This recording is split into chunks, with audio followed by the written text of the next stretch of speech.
Hey, good afternoon, more Medic One. Today we're working on a small engine. It has a centrifugal clutch on it.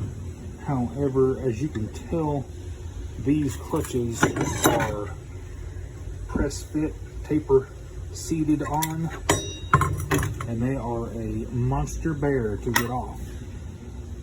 There is a special tool that I recommend getting. I don't have one, but I'm going to show you a trick to get these off that works 90% of the time. Here is your mounting bolt, and as you can tell, it's got reverse threads for the crankshaft. However, we have threads here for a puller, and those threads are 7/16 20.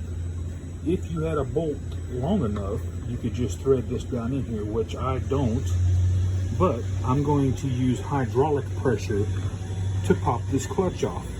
The idea behind this is to fill this cavity up with wheel bearing grease, and you can't compress a liquid, so whenever you start tightening this bolt down, the hydraulic pressure is going to pop the clutch off the crankshaft.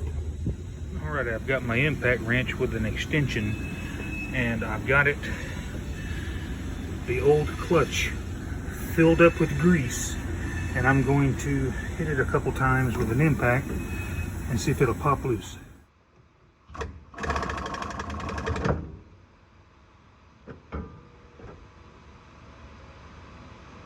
Right, let's slide the old one off, and we're just going to let it fall down through the bottom.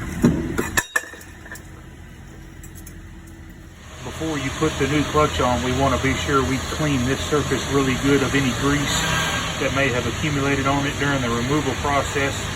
I like to use just a little bit of brake clean. Clutches are not serviceable, but something blowed up in it. I've got chunks coming off, and there's a chunk right out of the side here, so one of the flyweights exploded or something. But I'm going to attempt to take this apart. Now, I've never taken one apart, so if it doesn't work, don't be mad at me. But these rubber plugs, I do believe I've already taken them out, and I think you can run some bolts down in there, and it will kind of hopefully separate this clutch. I've got me a little puller set up here, and it already popped loose. So let's go ahead and remove this and just see what happened here. Oh wow.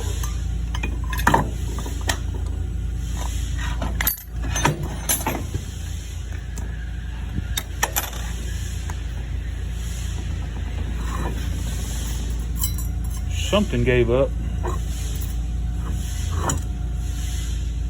This clutch got severely hot, as you can tell. Every one of the plastic guides here and here that correspond and slip in and out here, as you can tell, they're about as wide as my thumb, and they're all gone, and they have turned to liquid plastic down in here. This clutch overheated to the point to where the belt was burnt in half. Whenever I went to the service call, all I did was put a belt on it, and then when I drove it around, the clutch wasn't working.